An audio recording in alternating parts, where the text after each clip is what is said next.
नमस्कार दोस्तों आज हम आपके सामने एक और सेट के लिए आए हैं और एक और सेट आज सॉल्व करते हैं। देखते हैं सेट का पहला क्वेश्चन क्या है। अगेन ये आपके सीजीएल का सेट है 2024 का। तो जरा इस सेट के बारे में बात करते हैं। देखिए पहला ही क्वेश्चन जो इसने मुझे दिया है वो दे दिया है ईडीएम से रिलेटेड, जो कि आपको दिख भी रही है, ब्रेक अ लेग। अब फ्रेंड्स ब्रेक अ लेग का वैसे तो मतलब होता है, देखो ये दिखने में तो नेगेटिव ईडीएम है बट इसका सेंस जो है वो पॉजिटिव है। इसका मतलब होता है किसी को गुड लक विश करना। ठीक है, अब आप इसे याद कैसे रखेंगे कि आपने ना किसी का लेग तोड़ दिया है, ब्रेक कर दिया है, और अब आप उसको गुड लक बोल रहे हो कि भाई हाँ अब गुड लक है, अब तू चल के बता, अब तू जाके बता, है ना। तो आप उसे गुड लक क्यों विश कर रहे हो कि भैया उसका पैर टूट चुका है, तो अब भाई तू टूटे हुए पैर के साथ चलेगा कैसे।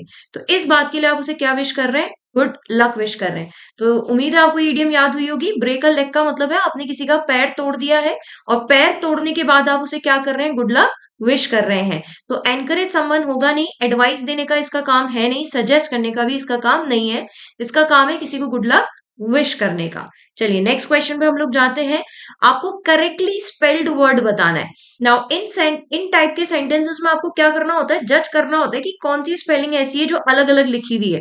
जैसे कॉन्फ्रेंस की स्पेलिंग सब में सेम है तो आपको इसे देखनी नहीं है। अटेंड की स्पेलिंग सब में सेम है, देखनी नहीं है। एक ही स्पेलिंग है जो मुझे डिफरेंट दिख रही है और वो स्पेलिंग है डेफिनेटली की, है ना। अब फ्रेंड्स ये जो वर्ड है ना, इसकी स्पेलिंग बहुत ज्यादा कंफ्यूज करती है, क्योंकि प्रोनाउंसिएशन तो हम डेफिनेटली बोलते हैं, लेकिन आप इसकी प्रोनाउंसिएशन याद रखेंगे डेफिनेटली से। तो डेफिनेटली से अगर आप इसे याद रखेंगे ना, क्योंकि इसने डेफिनेटली भी आपको ऑप्शन में दिया है, देख लीजिए थर्ड ऑप्शन है, और फर्स्ट ऑप्शन में आपको डेफिनेटली भी दिख रहा है। तो अगर आप इसकी प्रोनाउंसिएशन डेफिनेटली से याद रखेंगे तो आप डेफिनेटली इसकी स्पेलिंग बिल्कुल सही करके आएंगे। तो इसकी राइट स्पेलिंग होती है डेफिनेटली। तो माई करेक्ट आंसर इज, या my correct option is option number 1। चलिए नेक्स्ट क्वेश्चन के बारे में बात करते हैं। यहां पर ही आपको एंटोनिम बोल रहा है इंक्विजिटिव वर्ड का। तो पहले इंक्विजिटिव का मतलब देख लेते हैं, उसके बाद आगे ऑप्शंस के बारे में बात करेंगे। फ्रेंड्स इंक्विजिटिव का मतलब होता है कि किसी भी चीज का जिज्ञासु होना, है ना, मतलब उसको तलब है चीजों को जानने की, या तलब है किसी भी क्यूरियोसिटी, इसका हम सिनोनिम बोल सकते हैं ना, किसी भी चीज के लिए क्यूरियस होना इज नोन एज इंक्विजिटिव। अब इस वर्ड को हम याद कैसे रखें, तो इस वर्ड को हम ऐसे याद रख सकते हैं। देखिए इस वर्ड को आप ब्रेक करें, ये वर्ड लिखा है इन, ये वर्ड लिखा है क्यू, और ये वर्ड लिखा है सिट। तो आप इसे ऐसे याद रखेंगे, क्यू से है ना इन, इन यानी क्वेश्चंस के अंदर, क्यों मतलब क्वेश्चन, क्वेश्चन के अंदर उसे झांकने की या जानने की बहुत ज्यादा क्या है, जिज्ञासा है। वो बैठा बैठा क्लास में क्वेश्चंस के अंदर झांकने की क्या रखता है, जिज्ञासा रखता है। तो आप इस वर्ड को इनक्विजिटिव से याद रख सकते हैं। ऑप्शंस पे जरा जाते हैं। इंट्रूसिव, यहाँ पे एक वर्ड लिखा है इंट्रूसिव, फ्रेंड्स एसएससी का फेवरेट वर्ड है। इंट्रूसिव का मतलब होता है कहीं पर भी इलीगली, यानी आपको वहां पर जाने की परमिशन नहीं है बट स्टिल आप वहां पर जबरदस्ती एंटर मार रहे हैं, that is known as intrusive. Comprehensive, comprehension word आप जानते ही हैं, किसी भी चीज का कंप्लीट रूप बोल लो, या किसी भी चीज का एक तरीके से कंप्लीट मैं इंफॉर्मेशन बोल सकती हूँ कॉम्प्रीहेंसिव को। ठीक है, आइटमाइज का मतलब होता है आइटम को करेक्टली, या मैं ये कहूँ आइटम को लिस्ट वाइज अरेंज करना इज नोन एज आइटमाइज। अपन नहीं बोलते भाई लोग चीजों को आइटमाइज करके रख दो, आइटमाइज मतलब आप उसे सेट करके रख लो कि भाई कब किस चीज की क्या जरूरत पड़ेगी। और फर्स्ट ऑप्शन है डिसइंटरेस्ट दिखाना, यानी किसी भी चीज में इंटरेस्ट नहीं दिखाना। तो इंक्विजिटिव का एंटोनिम क्या हो गया, डिसइंटरेस्ट दिखाना, यानी उसे इंटरेस्ट है ही नहीं कुछ चीजों को जानने का। जबकि इंक्विजिटिव का मतलब क्या है, उसे बहुत जिज्ञासा है चीजों को जानने की। चलिए नेक्स्ट क्वेश्चन पे चले। Next question is scary. Now again आप क्वेश्चन में चेक करें कि आपसे सिनोनिम पूछ रहा है या एंटोनिम। तो जैसे ही मैंने देखा मुझे पता चला ये मुझसे एंटोनिम जानना चाह रहा है। स्कैरी का मतलब होता है डरावना, है ना, भयानक, भयावह जिसको हम कहते हैं, वो होता है स्कैरी। नाउ इसके ऑप्शंस के अगर अपन मतलब जाने तो फ्रेंड्स यहाँ पर प्रिस्टाइन वर्ड का मतलब होता है ऐसी कोई भी चीज जो फ्रेश हो।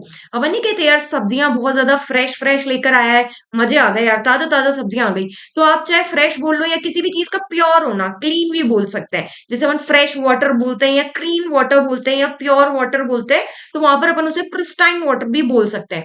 Pristine is basically what, fresh and clean. ठीक है, कंफर्ट का मतलब आप जानते हैं किसी भी चीज का कंफर्ट प्रोवाइड करना, आरामदायक जिसको बोलते हैं। ऑफुल जो फ्रेंड्स वर्ड है ना, ये ऑफुल बेसिकली हम यूज करते हैं जब हम कहीं पर है ना अपनी भावनाएं व्यक्त करना चाहते हैं। तो हम बोलते हैं ना यार ये बहुत ऑफुल चीज है, बेकार चीज है, इसको क्लमजी भी आप बोल देते हैं, भद्दा भी आप इसे बोलते हैं। ब्राइट का मतलब आप जानते हैं आकर्षक होना, ब्राइट करना, ग्लिटर करना। तो स्केरी का मतलब हो गया डरावना, यानी आप चीजों से डर कर बैठे हो, तो इसका उल्टा क्या हो जाएगा कि आप चीजों को बहुत कंफर्ट लेकर के बैठे हो। तो my right answer is comforting. चलिए आगे बढ़े। नेक्स्ट इज आपको अगेन जो अंडरलाइन वर्ड है इसका क्या बताना है फ्रेंड्स, सिनोनिम बताना है। चलिए क्वेश्चन की तरफ एक बार जरूर ध्यान से देना कि आपको सिनोनिम बताना है कि एंटोनिम।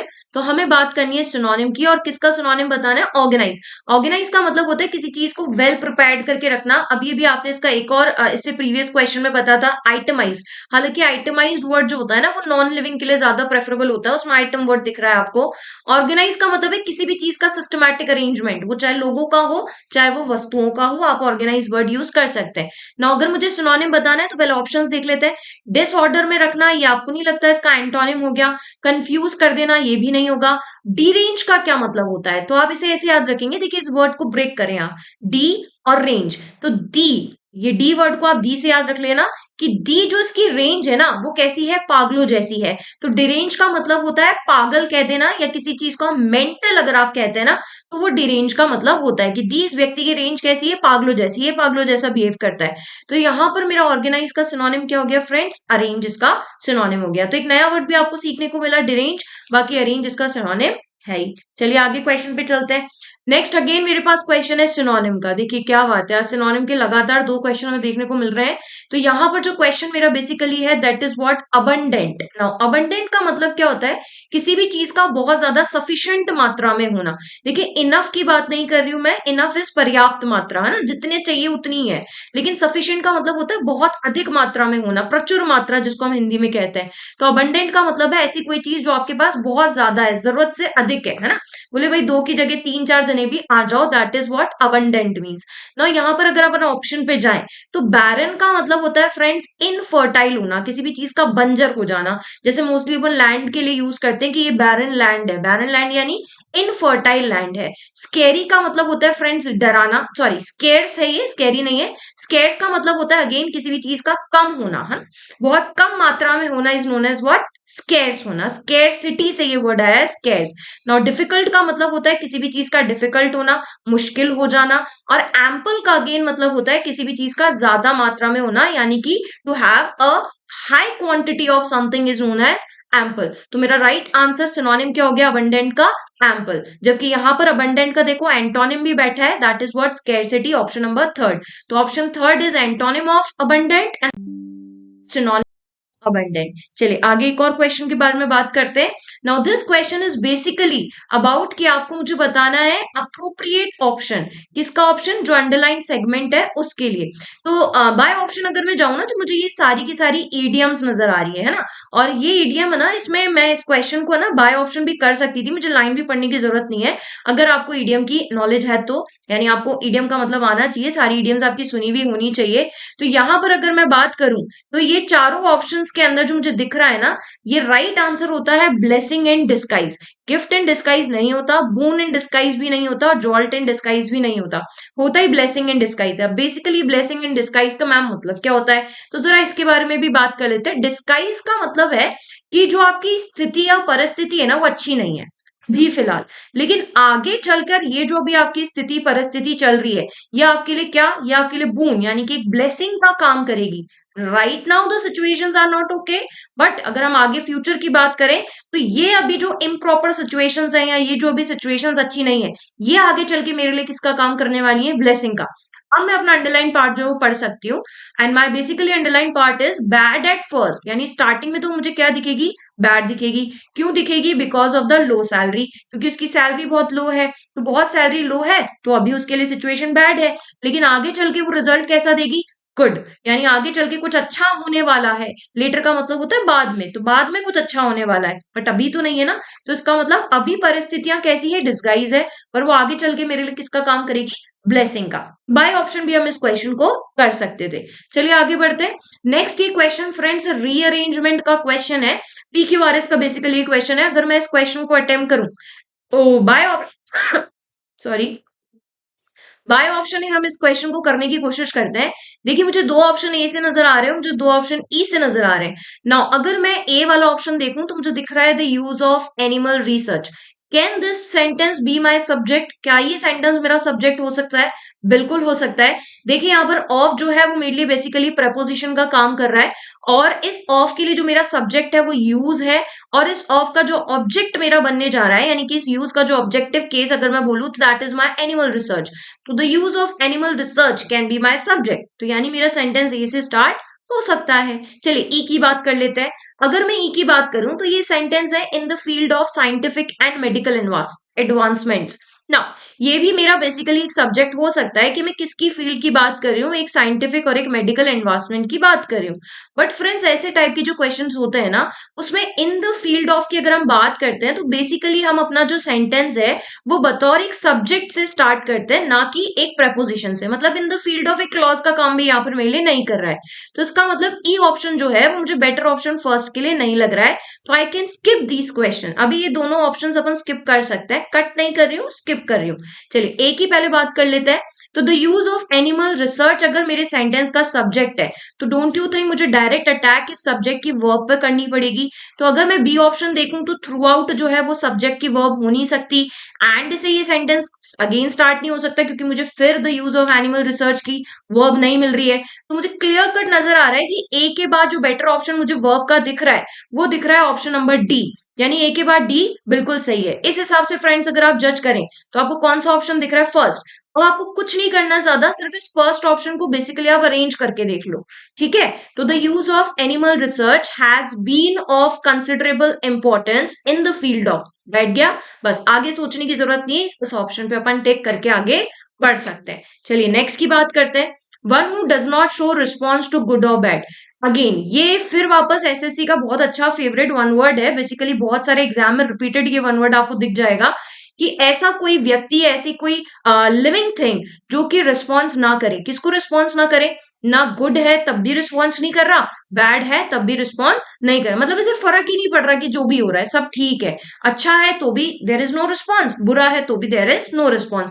तो बेसिकली हम इस वन वर्ड को इससे भी बोलते हैं one who has no pleasure, जिसको कोई प्लेजर ही नहीं है, ना सुख का ना दुख का। तो इस व्यक्ति को या इस पर्सन को हम बोलते हैं स्टोइक। क्या बोलते हैं हम इसे? स्टोइक। यानी कि इसे ना गुड का कोई सेंस है ना बैड का कोई सेंस है, कोई खुशी नहीं है ना कोई दुखी है। ठीक है, चलिए बाकी ऑप्शंस के बारे में भी हम बात करते हैं। फ्रेंड्स फोर्थ ऑप्शन है स्कैप्टिक। ये वर्ड स्कैप्टिक भी आता है और ये वर्ड स्केप्टिकल भी आता है, और इन दोनों का मतलब होता है डाउट में रहना, यानी शंका में रहना। और नहीं बोलते स्कैप्ट सिचुएशन है, यानी डाउटफुल सिचुएशन है, हो भी सकता है और नहीं भी हो सकता। और फ्रेंड्स इस शंका भरी सिचुएशन के लिए ना बहुत फेवरेट ईडियम भी यूज करते हैं, जिसको हम स्मेल अ रैट भी कहते हैं। अगेन ये एसएससी की फेवरेट ईडियम है, आपको कई जगह देखने को मिल जाएगी। तो चाहे आप स्मेल अ रैट ईडियम बोल लो, चाहे आप स्कैप्टिक बोल लो, चाहे आप स्कैप्टिकल बोल लो, दोनों का मतलब क्या होता है? डाउट। नाउ फोबिक का मतलब होता है डरावना, डरावे। अगेन साइनिक मेरा ऑप्शन है फर्स्ट ऑप्शन। साइनिक का भी ना फ्रेंड्स बेसिकली जो मतलब होता है ना वो यही होता है जो डाउटफुल सिचुएशन में ही रहे, है ना। बेसिकली जो साइनिक वर्ड यूज होता है ना ये तब यूज होता है कि जब है ना मुझे ऐसा लगे कि यार ये जो सामने वाला व्यक्ति काम कर रहा है ना ये खुद के फायदे के लिए कर रहा है, ये कर भले ही मेरे लिए रहा है पर इसमें भी ये अपना फायदा ढूंढ रहा है, उसके लिए हम बेसिकली साइनिक वर्ड यूज करते हैं। यानी कि मुझे डाउट है कि यार ये व्यक्ति जो भी कर रहा है ये खुद के ही मतलब पॉजिटिवनेस के लिए कर रहा है, मेरे लिए नहीं सोच रहा है, तो हम उसके लिए बेसिकली ये साइनिक वर्ड यूज करते हैं, है ना। तो यहां पर मेरा रिस्पॉन्स के लिए वर्ड आ गया स्टोइक। चलिए आगे बढ़ते हैं। नेक्स्ट हम बात कर रहे हैं, अगेन ये क्वेश्चन मुझे लेके जा रहा है ग्रामेटिकल एरर पर। तो थोड़ा सा ग्रामेटिकल एरर के बारे में अगर अपन बात करें तो स्टार्टिंग से सेंटेंस को देखते हुए चल रहे हैं। क्या बोल रहा है ये? By this time next year. Now friends हम टेंस के अंदर पढ़ते हैं कि जो बाय दिस टाइम का मतलब होता है ना, हम बाय का यूज भी करते हैं, इनफैक्ट टिल का यूज भी करते हैं ना। आप till this time next year भी बोल सकते हो और by this time next year भी बोल सकते हो। और ये जो टाइम मुझे शो करता है ना ये बेसिकली मुझे शो करता है फ्यूचर का, यानी आगे चल के जो मुझे टेंस मिलने वाला है ना बेसिकली फ्यूचर टेंस मिलने वाला है। लेकिन इसमें भी मेरे लिए एक फायदा है, पता है क्या फायदा है? मैं फ्यूचर में भी है ना 4 टेंस है, 4 में से मैं 2 टेंस फिर डिडक्ट कर सकती हूँ, क्योंकि बाय और टिल का जो यूज होता है ना वो बेसिकली यूज किया जाता है फ्यूचर परफेक्ट में, या फिर ये बेसिकली यूज होता है फ्यूचर परफेक्ट कंटिन्यूअस में। यानी आगे चल के मुझे ये भी चेक करना है कि जो मेरा टेंस लिखा हो ना either it may be future perfect और either it may be future perfect continuous, but it should not be written in future simple, यानी कि फ्यूचर इंडेफिनिट में नहीं होना चाहिए, और ना ही वो फ्यूचर कंटिन्यूअस में होना चाहिए। तो इस हिसाब से चलिए आगे डील करते हैं सेंटेंस को। ये लिखा है I will had graduated. Now friends, ऐसा क्वेश्चन मुझे एग्जाम में मिल जाए ना, विद इन सेकेंड्स में एरर स्पॉटिंग कर सकती हूँ। हम सब जानते हैं विल एक मॉडल है, और मॉडल का कंडीशन ही यही होती है कि मॉडल को अपने बाद वर्ब की फर्स्ट फॉर्म चाहिए होती है। एंड जो हैड है वो बेसिकली हैव की सेकेंड और थर्ड फॉर्म है। तो यानी कि एरर तो मुझे दिख गई है कि यार यहाँ पे हैड तो नहीं होगा, बट यहाँ पे हम हैव का इस्तेमाल करेंगे। बट मैं यूजुअली बोलती हूँ कि जब आप एरर स्पॉटिंग कर रहे होते हो ना, तब आप एक बार पूरा सेंटेंस बिल्कुल पढ़ा करें, क्योंकि कई बार सेंटेंस में डबल एरर का केस भी होता है, यानी कि दो एरर भी आ जाती हैं। तो अगर हम आगे बात करें सेंटेंस में, तो विल हैव के बाद में मुझे वर्ब की थर्ड फॉर्म दिखनी चाहिए, क्योंकि हैज हैव हैड के बाद बेसिकली थर्ड फॉर्म होती है। तो ग्रेजुएटेड बिल्कुल थर्ड फॉर्म लिखी है। तो will have graduated from college. Now from मेरा प्रपोजिशन है, इसे ऑब्जेक्ट की रिक्वायरमेंट होती है, कॉलेज मेरा रिक्वायरमेंट है, बिल्कुल सही लिखा है। And starting my first job, and starting my first job भी बिल्कुल सही है इन the field of marketing. Now friends, इस क्वेश्चन को थोड़ा सा ध्यान से अगर आप देखें, तो यहाँ पर एक कंजंक्शन का यूज है जिसे हम एंड कहते हैं। नाउ जब हम एंड कंजंक्शन के बारे में बात करते हैं ना, तो हम ये कहते हैं कि एंड एक ऐसा कंजंक्शन है जो बेसिकली एक रिक्वायरमेंट लेता है, और वो रिक्वायरमेंट एंड की ये है कि एंड के पहले और एंड के बाद में सेम स्ट्रक्चर होना चाहिए ना। अब आप एंड के बाद में जो टेंस यूज कर रहे हैं वो तो यूज कर रहे हैं विल हैव ग्रेजुएटेड, और एंड के तुरंत बाद जो आप वर्ब बोल रहे हैं ना, दैट वर्ब इज स्टार्टिंग, यानी आप वर्ब में आईएनजी फॉर्म लगा रहे हैं। यार अब ये कैसे हो सकता है? क्योंकि स्टार्टिंग अगर आप लगा रहे हैं तो इसका मतलब आपका विल हैव कॉमन लिया हुआ है। अगर विल हैव कॉमन लिया हुआ है तो स्टार्टिंग कैसे आ सकता है? या तो ये वर्ब क्या हो, स्टार्टेड हो। तो मेरा सेंटेंस क्या बने, will have graduated from college and started my first job. लेकिन आप दो पार्ट में एरर कैसे बताएंगे कि भाई एरर सेकंड पार्ट में भी और एरर थर्ड पार्ट में भी है? ये तो हम कर नहीं सकते। तो मैंने आपसे क्या कहा था कि आप बाय और टिल के साथ दो टेंस यूज कर सकते हैं, फ्यूचर परफेक्ट भी और फ्यूचर परफेक्ट कंटिन्यूस भी। तो डोंट यू थिंक यहां पर अगर मैं ना फ्यूचर परफेक्ट कंटिन्यूस यूज कर लूं तो मेरा सेंटेंस सही बैठ जाएगा? तो मैं यहाँ पे क्या लिख दूं, विल हैव के बाद में बीन लगा के ग्रेजुएटिंग कर दें अपने से। तो इस सेंटेंस को अपन लिख सकते हैं I will have been graduating. इस हिसाब से मेरा ये सेंटेंस क्या हो गया, I will have been graduating from college and starting my first job. तो मैंने पूरा क्या कॉमन निकाल लिया, विल हैव बी। और इस हिसाब से मैं एरर कौन से पार्ट में टिक कर सकती हूँ फ्रेंड्स? इस हिसाब से मैं अपना एरर जो है वो फोर्थ पार्ट में टिक कर सकती हूँ। चले बढ़े आगे। ओके, तो बहुत अच्छा क्वेश्चन था ये एरर स्पॉटिंग के लिए। आप इस क्वेश्चन को एक बार से जरूर से देखें, है ना। और अगर आपको किसी क्वेश्चन का तुरंत आंसर मिल रहा है तो आप कमेंट बॉक्स में जरूर कमेंट करें, इससे आपका खुद का कॉन्फिडेंस लेवल जो है ना वो बढ़ जाता है। तो अगर हम इनकरेक्टली स्पेल्ड वर्ड के बारे में यहाँ पर बात करें, स्पेलिंग मुझे बतानी है। तो फ्रेंड्स, इस सेंटेंस में अगर अपन देखें तो फर्स्ट ऑप्शन लिखा है अवर्जन। नाउ अगर मैं इस अवर्जन वर्ड के बारे में बात करूं तो इस अवर्जन का मतलब क्या होता है? तो फ्रेंड्स, इस अवर्जन का मतलब होता है किसी से नफरत करना या घृणा करना, जिसे हम बोलते हैं हेट करना। नाउ यहाँ पर सेकंड ऑप्शन लिखा है एबिस्मल। अभी जो एबिस्मल वर्ड है ना, इसी की स्पेलिंग गलत है, क्योंकि बेसिकली ये स्पेलिंग आई की जगह आती है वाई। ये स्पेलिंग क्या होती है, एबिस्मल, ABYSMAL।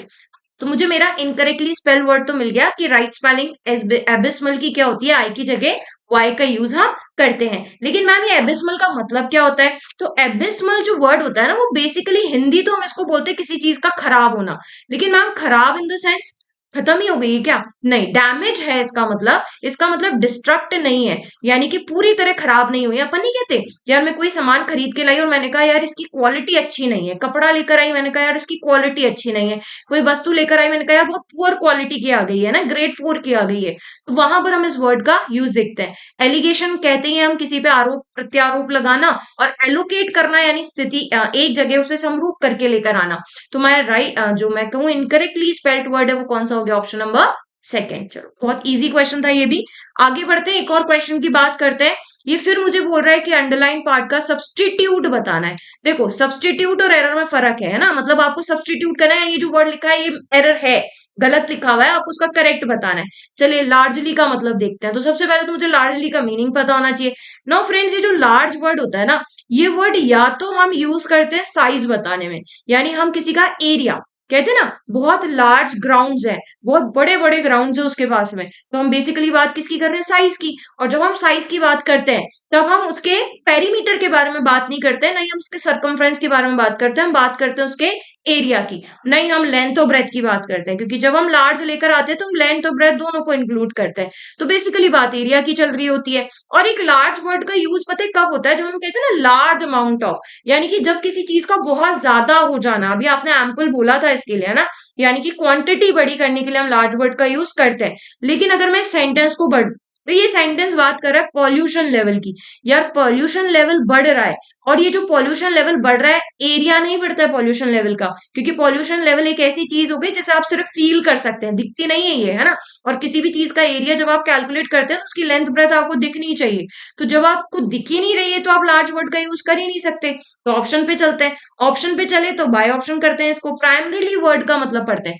प्राइमरीली का फ्रेंड्स मतलब होता है सिग्निफिकेंट, यानी किसी भी चीज का इंपॉर्टेंट होता है, नहीं कहते प्राइमरीली हमें ये करना चाहिए, यानी स्टार्टिंग हमें इससे करनी चाहिए, इंपॉर्टेंट चीज तो ये, इसके बिना तो हम ये काम कर ही नहीं सकते, वो कहलाता है प्राइमरी। चीफ का मतलब आप जानते हैं किसी भी जगह का या किसी भी चीज का हेड होना चीफ कहलाता है। स्लोली मतलब धीरे धीरे, स्लोली कैसे आ सकता है, यहाँ बात इंक्रीज की कर रहे हो, स्लो वर्ड का यूज कर नहीं सकते, तो आपके लिए ऑप्शन क्या बचा, हाई, यानी पॉल्यूशन लेवल क्या होता जा रहा है, हाई होता जा रहा है। तो लार्जली का यूज नहीं करके हम किसका यूज करेंगे, हाईली वर्ड का यूज करेंगे। चलिए आगे क्वेश्चन देखते हैं एक और। फिर आपके लिए क्वेश्चन किसके लिए रिलेटेड है, अरेंजमेंट से रिलेटेड है। फिर अपन इसको कोशिश करते हैं बाय ऑप्शन करने की, लेकिन उससे पहले अपन है ना यहाँ पर कुछ सेंटेंसेस कट भी कर सकते हैं। जैसे अगर मैं ओ की बात करूं, ओ से मेरा सेंटेंस बेसिकली स्टार्ट नहीं हो सकता, क्योंकि मुझे इट प्रोनाउन दिख रहा है। The city bus was over crowded, बिल्कुल मेरा पी से स्टार्ट हो सकता है। और सबसे बड़ी बात है, देखो मुझे दो ऑप्शन पी से दिख भी रहा है। अब मैं अगर एस की बात करूं, एस से भी मेरा स्टार्ट नहीं हो सकता। अब आप मुझे ये मत कहिएगा कि मैम टू ट्राई से क्यों नहीं स्टार्ट हो सकता, इन्फिनेटिव भी तो एक सेंटेंस का सब्जेक्ट हो सकता है, बिल्कुल हो सकता है। मैं इस एस ऑप्शन को ट्रू ट्राई की वजह से बिल्कुल नहीं काट रही हूँ, मैं इस ऑप्शन को देयर की वजह से काट रही हूँ, क्योंकि देयर जो है ना वो बेसिकली मेरा प्रोनाउन है, और मैं टू ट्राई के लिए देयर वर्ड का यूज नहीं कर सकती, है ना। तो मैं एस से तो इसे बिल्कुल स्टार्ट नहीं कर सकती, यानी मैं दो ऑप्शन कट कर सकती हूँ। मैं अपना सेंटेंस किससे स्टार्ट करूं, पी से स्टार्ट करूं। तो the city bus was over crowded, ये बिल्कुल सही सेंटेंस है। पी के बाद मुझे चेक करना है बस एस आएगा कि ओ आएगा। तो the city bus was overcrowded के बाद आगे बढ़ू, तो the city bus was overcrowded to try their skill, या देयर स्किल सिटी बस के लिए कैसे यूज करूं। अगर मैं आगे बात करूं तो द सिटी बस was overcrowded as it was the last one of the evening। हाँ ये हो सकता है कि सिटी बस ओवरक्राउडेड क्यों थी, इसका आपने रीजन दिया है, क्योंकि ये शाम की कैसी बस थी, एकदम लास्ट बस थी। यानी कि मैं ये कह सकती हूँ डेफिनेटली कि मेरा जो पी है ना, पी के बाद ऑप्शन नंबर ओ जो है वो सही बैठ रहा है। यानी कौन सा ऑप्शन टिक कर सकती हूँ मैं, बहुत विद इन सेकेंड्स में इसका आंसर टिक करके फोर्थ ऑप्शन आगे बढ़ सकती हूँ। चलिए नेक्स्ट हम बात करते हैं। अगेन ये क्वेश्चन मेरा सिनोनिम से रिलेटेड है। देखिए ये सेट का तीसरा सिनोनिम का क्वेश्चन है, यानी आप मान सकते हैं ना कि सेट में इसने मेरे से सिनोनिम एंटोनिम की डिमांड बहुत ज्यादा की है। लगभग 4 से 5 क्वेश्चन मुझे सिनोनिम एंटोनिम से देखने को मिल रहे हैं, है ना। तो चलिए बात करते हैं यहाँ पर बसअप का मतलब क्या होता है। नाउ फ्रेंड्स मैं आपको इस बसअप का मतलब बताऊं ना, तो ये वर्ड बेसिकली आपको ज्यादातर यूज करने को मिलेगा स्पोर्ट्स में। अब ना स्पोर्ट्स में ये वर्ड कहाँ यूज होता है, जैसे अगर आपने क्रिकेट की कमेंट्री अगर सुनी हो, या फुटबॉल की, या अगर आपने हॉकी की कमेंट्री सुनी हो, तो वहां पर ये बसवर्क वर्ड का यूज करते हैं इंग्लिश कमेंट्री में। क्या होता है कि मान लो एक खिलाड़ी है ना, बहुत आराम आराम से खेल रहा था, उसने कई ओवर है ना बहुत आराम से ऐसे निकाल दिए, ज्यादा रन भी नहीं बना रहा है, ठीक ठाक चल रहा है मामला। अचानक से पता नहीं उसको क्या फितूर हुआ कि वो ना चौके छक्के मारने लग गया। पता नहीं अचानक क्या हुआ, यानी आराम से खेलता खेलता उसमें पागलपंती आ गई, पागलपंती तो नहीं कहूं, सनक चढ़ गई कि यार अब तो मेरे को शॉट मारने, भले मैं आउट हो जाऊं कोई दिक्कत वाली बात नहीं है।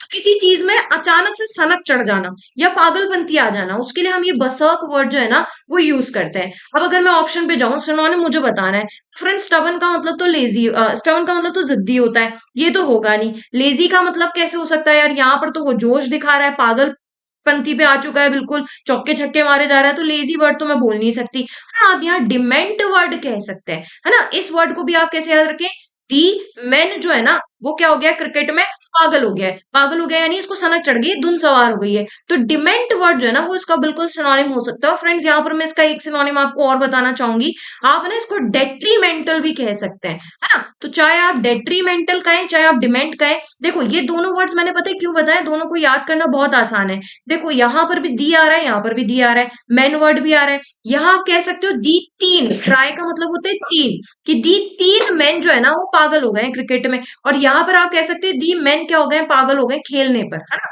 तो बसर्व के मेरे को दो सिनोनिम मिल रहे हैं, एक तो डिमेंटेड भी मिल रहा है, डेट्रीमेंटल भी मिल रहा है। अब मैम यहाँ चौथा ऑप्शन का मतलब भी बता दो, एब्सर्ड का क्या मतलब होता है। तो फ्रेंड्स एब्सर्ड का मतलब भी होता है किसी चीज का बेस, मतलब कहते हैं ना नीरस है, बेतुका है। अभी मैंने बेढंगे के लिए क्लमजी वर्ड भी आपको बताया था, तो वो बेसिकली एब्सर्ड का सिनोनिम ही है। तो यानी कि मेरे लिए यहाँ पर डिमेंटेड जो है वो राइट आंसर यानी कि सिनोनिम हो जाता है किसका, बसर्व। चलिए आगे बढ़े। नेक्स्ट हम बात कर रहे हैं, फिर आपको इस सेंटेंस में क्या फाइंड आउट करनी है friends, error spotting find out करनी है। नाउ ये जो एरर स्पॉटिंग है ना, ये फिर क्वाइट इजी एरर स्पॉटिंग है। देखो ना एसएससी जो है ना वो एरर स्पॉटिंग इतनी टफ पूछता नहीं है, अगर आपको थोड़ी सी ग्रामर की अपन को नॉलेज है ना, अपने कंसेप्ट अगर क्लियर है तो। जैसे अगर मैं सेंटेंस में देखूं ना, तो एवरी के तुरंत बाद मुझे एरर है ना क्लिक हो जाएगी। वो कैसे क्लिक हो जाएगी, क्योंकि फ्रेंड्स जब हम ईच और एवरी के बारे में बात करते हैं ना, और जब हम ईच और एवरी को तुरंत जो है ना उसका ऑब्जेक्ट प्रोवाइड कर देता है, यानी कि ईच और एवरी के तुरंत बाद जब हम नाउन लगा देते हैं ना, तो ये जो नाउन यूज होता है ना, ये नाउन सिंगुलर यूज होता है। समझ में आया आपको। तो चाहे मैं ईच बोलूं चाहे मैं एवरी बोलूं, स्टूडेंट्स तो आ ही नहीं सकता, मुझे क्या बोलना पड़ेगा, स्टूडेंट ही बोलना पड़ेगा। तो as soon as you provide noun to each and every, you have to use it as a singular noun. तो ईच और एवरी के बाद हम कैसा नाउन यूज करते हैं, बेसिकली हम सिंगुलर नाउन यूज करते हैं। यानी कि मैं कह सकती हूँ ना कि एवरी के बाद आने वाला नाउन कैसा होता है, सिंगुलर होता है। हाँ नो डाउट यूज प्लूरल के लिए हो रहा है, बट हम ग्रामर में जब सेंटेंस में इसे लिखते हैं तब यूज हम इसे सिंगुलर के तौर पर करते हैं। पर मैंने आपको क्या कहा, एरर स्पॉटिंग के क्वेश्चन में अपन को पूरा सेंटेंस रीड आउट करना ही करना है, भले ही आप एरर टिक करके अगर सेकंड्स कम है तो आप आगे बढ़ सकते हैं। तो every student in the hostel decided to travel to Delhi. देखें दिल्ली से पहले बिल्कुल टू सही लिखा है, डिसाइडेड मेरी वर्ब है, तो मुझे ट्रैवल को अगर सेकंड वर्ब बनानी है तो मैं यहाँ पर अगेन टू प्लस वर्ब की फर्स्ट फॉर्म यानी कि इन्फिनेटिव का यूज करूंगी, बिल्कुल सही लिखा है। टू विटनेस भी बिल्कुल सही है, आगे आने वाली सभी वर्ब टू से ही कनेक्ट होगी। और रिपब्लिक डे, परेड जो है ये मेरा एक ऐसा नाउन है, ऐसा प्रॉपर नाउन है जिसके पहले मुझे द आर्टिकल का यूज डेफिनेटली करना है। तो बाकी सब कुछ मुझे सही दिख रहा है, तो I can my fourth option is my error spotting, और फिर मैं क्वेश्चन में आगे बढ़ सकते हैं। चलिए बढ़ते हैं आगे। अगेन ये मेरे लिए क्वेश्चन है, और इस क्वेश्चन का एक बार अगर मैं पढ़ूं कि क्या कह रहा है, तो मुझे कह रहा है कि आप मोस्ट अप्रोप्रिएट ऑप्शन टिक करें, जो भी अंडरलाइन सेगमेंट है उसका, और अगर आपको जरूरत नहीं लगती है तो आप नो सब्सटीट्यूशन पे भी टिक कर सकते हैं। नो फ्रेंड्स, अगर ये एसएससी का कोई ऐसा क्वेश्चन आ जाए ना नो सब्सटीट्यूशन का, तो भैया इन क्वेश्चंस को तो बहुत ध्यान से डील करना ही करना है, क्योंकि जो ये लिखा हुआ है ना ये भी सही हो सकता है, तो आपको पहले इसे गलत प्रूफ करना है, तब जाके बाकी ऑप्शंस पे डील करना है। लेकिन अगर ये खुद ही सही हो गया तो फिर तो नो सब्सटीट्यूशन टिक करना ही पड़ेगा ना। तो आप तुरंत प्रभाव से एरर ढूंढने मत लग जाना, आप पहले क्या कोशिश करना कि ये जो लिखा हुआ है ये सही है या ये गलत है, पहले इसे प्रूफ करते हैं। तो जरा पढ़े इस सेंटेंस को, ये मुझे क्या कह रहा है, spreading awareness. Now friends, awareness को स्प्रेड करना, अब यूजुअली पता है क्या होता है कि जब हम किसी सेंटेंस को पढ़ रहे होते हैं तो हमें ऐसा लगता है यार हम सेंटेंस में डायरेक्ट वर्ब में आईएनजी लगा करके क्यों शुरू कर रहे हैं। तो हम इसके बारे में ग्रामर में कई बार बात कर चुके हैं कि जो स्प्रेडिंग है ना ये जीरेंड का काम यहाँ पे कर रहा है, यानी कि इसमें ना की सम मुझे दिख रही है, अवेयरनेस को स्प्रेड करना। और जीरेंड बेसिकली एक सेंटेंस का जो सब्जेक्ट है वो होता ही होता है। तो spreading awareness about the rights of the consumers, किसकी अवेयरनेस स्प्रेड करने की बात करें, कंज्यूमर्स के राइट्स की। And the relief upon two them, यानी उन्हें जो रिलीफ वहां पे प्रोवाइड किया जा रहा है इन केस। नाउ फ्रेंड्स, ये मेरे लिए एक बहुत अच्छा वर्ड है जहां से मुझे कुछ पकड़ में आया है। इन केस की हम बात कर लेते हैं ना। इन केस फ्रेंड्स कंजंक्शन के तौर पर यहाँ पर यूज हो रहा है। और गाइस ये इन केस जो कंजंक्शन है ना, ये एक ऐसा कंजंक्शन है जो है ना अनलेस की जगह पर यूज होता है। अब मैम ये अनलेस की जगह पर क्यों यूज होता है, तो बेसिकली अनलेस और अनटिल जो है ना ये कंडीशन बताते हैं, इन केस भी कंडीशन ही बताता है, लेकिन इन केस है ना कंडीशन से ज्यादा मुझे कहीं पर है ना सावधानी बरतने के बारे में कहता है। यानी मेरे लिए प्रिकॉशन या फिर क्वेश्चन के केसेस में ज्यादा यूज होता है। तो यानी इन केस के बारे में बाद में जो कुछ भी क्लॉज लिखा होगा वो डेफिनेटली मेरे से प्रिकॉशन के बारे में बात कर रहा होगा। आगे बढ़ते हैं, देखते हैं अंडरलाइन पार्ट क्या है।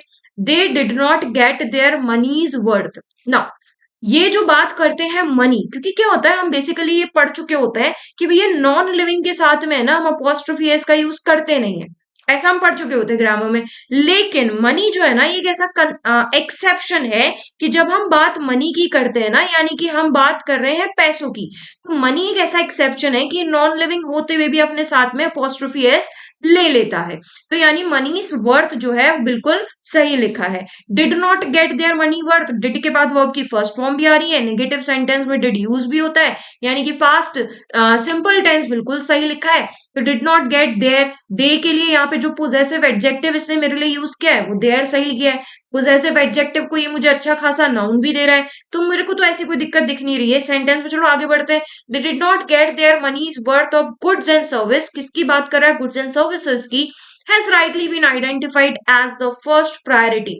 नाउ फ्रेंड्स कुछ कुछ हद तक है ना, देखो एरर स्पॉटिंग क्लिक तो हो रही है यार, क्योंकि देखो यहाँ पे हैज लिखा हुआ है और हैज जो है ना वो प्रेजेंट टेंस का पार्ट है। अब यूजुअली हम ये कहते हैं कि एक सेंटेंस जो होता है ना वो एक ही टेंस में दिखना चाहिए, यानी कि डिड की जगह इट वुड बी बेटर कि अगर मैं यहाँ पर है ना सिंपल प्रेजेंट टेंस का यूज कर लूं, यानी मुझे डू नॉट गेट अगर दिख जाए तो ज्यादा बेटर ऑप्शन है। लेकिन जब मैं ऑप्शन पे जाती हूँ तो मेरा दिमाग और खराब हो जाता है, क्योंकि फोर्थ ऑप्शन में मुझे क्या दिख रहा है? मॉडल। अब आप मुझे कहेंगे मैम विल का यूज क्यों नहीं कर सकते? विल का यूज भी तो प्रेजेंट टेंस में आ सकता है। तो गाइज मैं आपको कहूंगी कि इन केस जो है ना ये कंडीशनल वर्ड है ना। और हम कंडीशनल सेंटेंस में जब पढ़ते हैं तो हम क्या पढ़ते हैं कि जो कंडीशनल वर्ड्स होते हैं इनके साथ में फ्यूचर टेंस नहीं आता। तो आप बताएं मुझे इन केस के साथ आप फ्यूचर कैसे लगाएंगे? लगा ही नहीं सकते। तो फोर्थ ऑप्शन को कट कर देते हैं। भैया डिड के साथ गेटिंग कैसे आ रहा है? वर्ब की फर्स्ट फॉर्म आती है, ये भी कट गया। तो इस हिसाब से यार मैं ढूंढ रही थी प्रेजेंट टेंस, वो मुझे दिख नहीं रहा है, तो मेरे को तो फिर इस सेंटेंस में कोई एरर नजर नहीं आ रही है। लेकिन एक बार क्यों ना फर्स्ट ऑप्शन भी पढ़ लें। तो ये फर्स्ट ऑप्शन बेसिकली मुझे कह रहा है were unable to get their money's worth, यानी उन्हें अपने पैसों की जो है ना वो वर्थ उतनी नहीं मिल पा रही थी। नाउ फ्रेंड्स अगर मैं इस सेंटेंस में देखूं तो did not get their money's worth, ये भी बिल्कुल सही है। और were unable to get their money's worth, ये भी बिल्कुल सही है ना। तो यानी कि इस सेंटेंस में जो लिखा है वो भी सही है और फर्स्ट ऑप्शन भी सही है, प्लस इसमें सेकंड ऑप्शन नो सब्सटीट्यूशन अलग दिखा रहा है। तो मैम फिर हम क्या करें? हम नो सब्सटीट्यूशन करें या फर्स्ट ऑप्शन करें? तो गाइस कभी भी अगर आपको एसएससी ऐसा कोई क्वेश्चन देता है ना जिसमें आपको एक क्वेश्चन मतलब एक ऑप्शन भी सही दिख रहा है प्लस नो सब्सटीट्यूशन भी सही दिख रहा है, तो ऐसे केसेस में आप हमेशा वो ऑप्शन टिक करके आएंगे जो एक एक्स्ट्रा ऑप्शन आपको प्रोवाइडेड है, यानी कि आप नो सब्सटीट्यूशन को स्किप करके फर्स्ट ऑप्शन को आपको प्रायोरिटी देनी पड़ेगी। तो this question is basically of priority case. और एसएससी ने जब ये 2024 में पूछा था तो इसने भी अपनी शिफ्ट में जो है ना वो फर्स्ट ऑप्शन को ही सही माना था। चलिए आगे बढ़ते हैं। नेक्स्ट हम बात कर रहे हैं, आपको एंटोनिम बताना है किस वर्ड का? एले वर्ड का। भैया एले का मतलब आता होगा तो हम इसका एंटोनिम बता पाएंगे। तो जरा एक बार के लिए सेंटेंस पढ़ लेते हैं। Elizabeth stood at the piano which did nothing to allay his anxiety. तो एले वर्ड जो होता है ना बेसिकली फ्रेंड्स यूज होता है कि है ना जब आप किसी की एंजाइटी या दुख या दर्द को क्या कर रहे हैं? कम कर रहे हैं, मतलब उसको शांत करने की कोशिश कर रहे हैं, पैसिफाई करने की कोशिश कर रहे हैं, आप उसे एक तरीके से सही करने की कोशिश कर रहे हैं, यार बोले सब ठीक होगा, सब अच्छा हो जाएगा। तो शांत करने के लिए हम बेसिकली इस एले वर्ड का यूज करते हैं, है ना। तो अगर मैं इसके ऑप्शन पे जाऊं, मुझे एंटोनिम बताना है, ये ध्यान रखना। तो यहाँ जो सिंप्लीफाई करना होता है ना इसका मतलब भी चीजों को आसान करना ही होता है। मिटिगेट मतलब भी शांत करना ही होता है। मॉलिफाई करना भी शांत करना ही होता है। तो ये जो सिंप्लीफाई, मिटिगेट, मॉलिफाई है, ये तीनों अगर ऑप्शन के मीनिंग मुझे आते होते तो मुझे पता चल जाता है ये तीनों तो यार एले के सिनोनिम का काम कर रहे हैं। एग्रीवेट का मतलब होता है कि शांत बैठे इंसान को है ना उग्र कर देना, गुस्सा दिला देना, वो एग्रीवेट का मतलब होता है। तो एग्रीवेट क्या हो गया? सीधा सीधा इसका एंटोनिम हो गया। तो एले इज टू पैसिफाई समवन, किसी को शांत करना, और एग्रीवेट यानी शांत बैठे व्यक्ति को गुस्सा दिला देना। चलिए आगे बढ़ते हैं। नेक्स्ट बात कर रहे हैं एक्टिव वॉइस बतानी है आपको इस सेंटेंस की, बेसिकली दिख भी रहा है वो, उसके बाद थर्ड फॉर्म लिखी है तो इसने पैसिव भी लिखा है।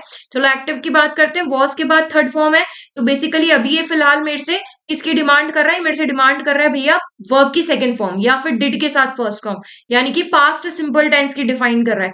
चलिए तो फोर्थ ऑप्शन होगा नहीं, हैड आ रहा है। डिड के साथ प्रिपेयरिंग आएगा नहीं, फर्स्ट फॉर्म आती है, दोनों ऑप्शन सीधे सीधे काट दो। डिड का यूज पॉजिटिव सेंटेंस में नहीं होता, ये भी काट दो। तो बेसिकली बहुत आसानी से फर्स्ट ऑप्शन दिख गया कि we did not prepare the meal. चले बढ़ जाएं आगे। नेक्स्ट अगेन मेरे पास जो क्वेश्चन है ये मुझसे एक्टिव पैसिव की डिमांड कर रहा है। देखो active voice must be done लिखा है, तो अगर फ्रेंड्स कहीं पर भी मुझे मॉडल के साथ में बी दिख जाए और मॉडल के साथ बी प्लस थर्ड फॉर्म दिख जाए तो बेसिकली हम इस सेंटेंस को पैसिव का ही मानते हैं। और जैसे ही सेंटेंस को एक्टिव में कन्वर्ट करना है तो मॉडल के साथ फर्स्ट फॉर्म ढूंढ लो, आपका काम आसान हो जाएगा, है ना। तो मॉडल के साथ फर्स्ट फॉर्म ढूंढ ले। मस्ट के साथ क्या दिख जाए? डू दिख जाए। तो डू होगा नहीं अकेला, शुड होगा नहीं, विल होगा नहीं। तो अगेन सीधा सीधा आंसर कौन सा दिख रहा है? Option number second. तो ये वो क्वेश्चंस हैं जो बेसिकली बहुत अच्छे से मार्क्स दिला करके अपन को आगे बढ़ा सकते हैं। फिर एक और क्वेश्चन जम्बल्ड का, यानी कि शिफ्ट में भैया 3 तो पूछ लिए जम्बल्ड, 4 से 5 पूछ लिया एंटोनिम सिनोनिम, बहुत ही तगड़ा ही शिफ्ट है भैया। चलो तो बात करते हैं इसकी। These can turn around. अब ये क्वेश्चन ऐसा है, देखो चारों ऑप्शन अलग अलग है, चारों ऑप्शन अलग अलग हैं तो सब्जेक्ट को ढूंढने की कोशिश करते हैं। देखिए फर्स्ट ऑप्शन होगा नहीं, क्योंकि दीज जो है भाई ये मेरे लिए प्रोनाउन है, किसके लिए यूज हो रहा है पता नहीं है, दीज का सब्जेक्ट नहीं है मेरे पास। ए को अपन काट सकते हैं, चलो सेकंड ऑप्शन को काट के आगे बढ़ते हैं। Observatories are places to study places. हाँ, ऑब्जर्वेटरीज मेरे सेंटेंस का बिल्कुल सब्जेक्ट हो सकता है, यानी अपन इस सेंटेंस को बी से स्टार्ट कर सकते हैं। सी पढ़ लेते हैं। They are mostly built on the mountain tops. Now again ये दे मेरे लिए प्रोनाउन है, फिर पता नहीं चल रहा है कि ये प्रोनाउन किसके लिए यूज हो रहा है, तो बेसिकली आप सी को भी काट सकते हैं। नेक्स्ट डी की बात करते हैं। Telescopes are placed in the dome shaped roof of the building. Again क्या टेलीस्कोप सब्जेक्ट का काम कर सकता है? बिल्कुल कर सकता है, यानी कि मेरा या तो सेंटेंस बी से स्टार्ट होगा या डी से। नाउ फ्रेंड, जब भी अगर आपको कभी पीक्यूआरएस में ऐसा कुछ मिले ना कि मैम दो ऑप्शन फर्स्ट स्टेटमेंट हो सकते हैं, तो आप ऐसे सेंटेंसेस में क्या करा करें, आप ऐसे सेंटेंसेस में पेयर फॉर्मिंग करें। एक पेयर अगर आपको मिल गया ना, आपको आपका आंसर मिल गया। देखिए कोशिश करते हैं इसमें पेयर बनाने की, है ना। तो देखो यहाँ बेसिकली ना दीज भी प्रोनाउन है, दे भी प्रोनाउन है, और अपनी किस्मत इतनी खराब है कि बी और डी दोनों के अंदर जो सब्जेक्ट है वो प्लूरल सब्जेक्ट है, और ऑब्जर्वेटरीज भी और टेलीस्कोप्स भी। तो एक काम करते हैं, देखो ए के अंदर ये मुझे बोल रहा है टर्न अराउंड। टर्न का मतलब होता है किसी चीज को घुमाना, है ना। अब आप मुझे एक बात बताएं, ऑब्जर्वेटरी का मतलब होता है ऑब्जर्वेशन। भैया ये ऐसी चीज है जो दिखती नहीं है, महसूस होती है, तो उसको टर्न कैसे करोगे? जो चीज दिखती नहीं है उसे टर्न कर नहीं सकते। अब नेक्स्ट पे आते, क्या मैम टेलीस्कोप को टर्न कर सकते हैं? बिल्कुल कर सकते हैं। तो मुझे मेरा एक पेयर मिल गया कि भैया डी के बाद तो तुरंत ए आना ही आना चाहिए। चलो इन ऑप्शंस पे जाते हैं दोनों में। डी के बाद ए किस पे आ रहा है? नहीं आ रहा, फर्स्ट ऑप्शन कट करो। क्या डी के बाद ए आ रहा है? बिल्कुल आ रहा है, फोर्थ ऑप्शन टिक करो और आगे बढ़ो, है ना। तो ऐसे क्वेश्चन जनरली जिनमें हमें दो ऑप्शन फर्स्ट से सही मिलते हैं, हम उनमें क्या कर लेते हैं, पेयर फॉर्मेशन, और डेफिनेटली एक पेयर बनता ही बनता है ना। तभी वो क्वेश्चन फटाफट से करके आगे बढ़ा जा सकता है। चलिए फ्रेंड्स, नेक्स्ट हम बात कर रहे हैं आपके क्लोज टेस्ट की। गाइस इससे पिछली वीडियो में, यानी इससे पहले वाली वीडियो में हमारे पास एक सजेशन भी आया था कि क्लोज टेस्ट का मैम फॉन्ट साइज थोड़ा बड़ा कर दे, तो हमने वो कोशिश भी की है फॉन्ट साइज बड़ा करने की। फिर भी अगर आपको कोई दिक्कत मिलती है तो आपके सजेशन मोस्ट वेलकम है। हर बार हम वीडियो में यही कहते हैं कि आपके सजेशन मोस्ट वेलकम है, आप कमेंट बॉक्स में जरूर करें। तो वो इतनी देर में देखो जो शार्प स्टूडेंट्स है ना, वो वीडियो को स्टॉप करके अपना क्लोज टेस्ट पढ़ भी चुके होंगे। चलिए पढ़ने की कोशिश करते हैं। पहले क्लोज टेस्ट को पढ़ते हैं, क्या कह रहा है ये। From the beginning dash the 18th century the ladies of European cities covered that faces in layers of paint and powder। यहाँ पर जो पेंट वर्ड है पुताई वाला नहीं है, ये पेंट पाउडर वो है जो लड़कियां बेसिकली, औरत बेसिकली मेकअप करके आती है ना।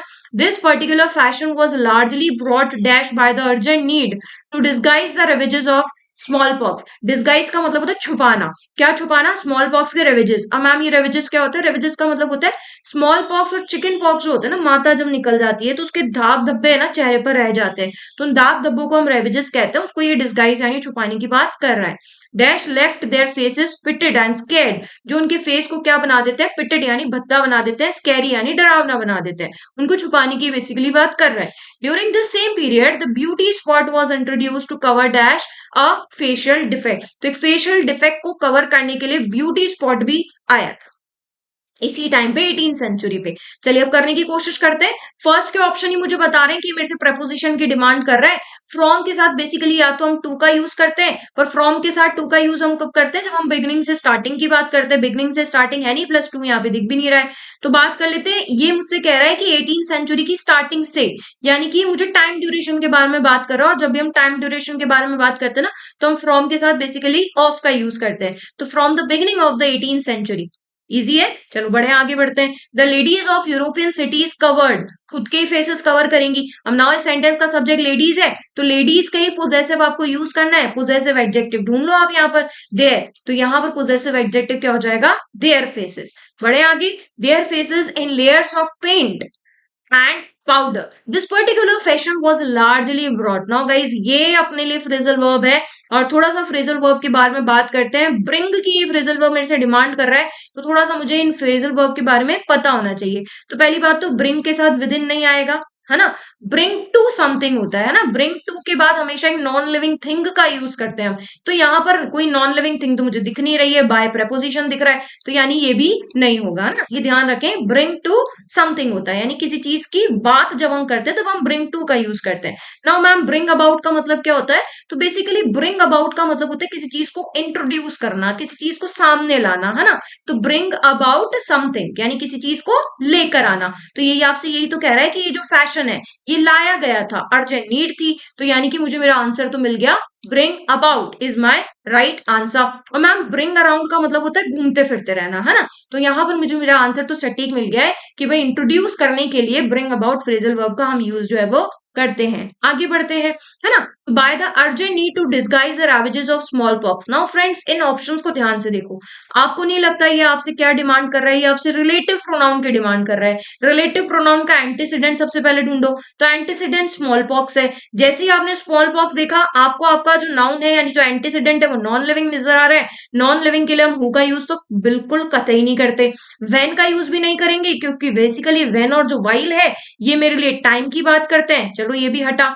अब बात कर लेते हैं दैट और विच। दोनों में कंफ्यूजन इसलिए क्योंकि दोनों के दोनों जो है ना वो अपने लिविंग एंटीसीडेंट को भी क्वालिफाई करते हैं, नॉन लिविंग को भी करते हैं। लेकिन हम ये बात अच्छे से जानते हैं कि ये जो कॉमा है ना, ये कॉमा जो है ना वो दैट को आने नहीं देता है, क्योंकि दैट के बाद आप क्लॉज यूज ही नहीं कर पाओगे। अगर आपने कॉमा लगा दिया, आपका वो ऑब्जेक्टिव क्लॉज बनेगा ही नहीं, तो आप इस दैट को भी हटाएं। कॉमा के साथ हम सिर्फ एक ही रिलेटिव प्रोनाउन का यूज करते हैं, जिसे हम क्या कहते हैं, विच, जो अपने बाद में अपना ऑब्जेक्टिव केस लेकर आ जाता है। चलिए बढ़ते हैं आगे।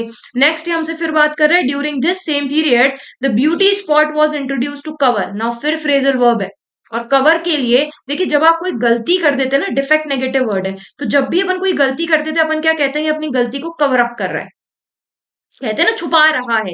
तो यहाँ पे छुपाने की बात कर रहा है कि फेशियल डिफेक्ट को छुपाने की बात है, तो यहाँ पर फ्रेज आराम से टिक कर सकते हैं कि गलती को छुपाने के लिए हम क्या बोलते हैं, कवर अप करना, या किसी चीज को ढकने के लिए हम क्या कहते हैं, कवर अप करना।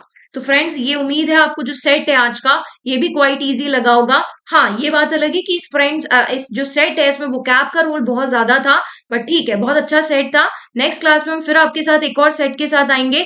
तब तक के लिए फ्रेंड्स आप लोग मेहनत करते रहिए और इसी तरीके से हमारे चैनल को सब्सक्राइब और लाइक करते रहिए। थैंक यू क्लास, जय हिंद, जय भारत।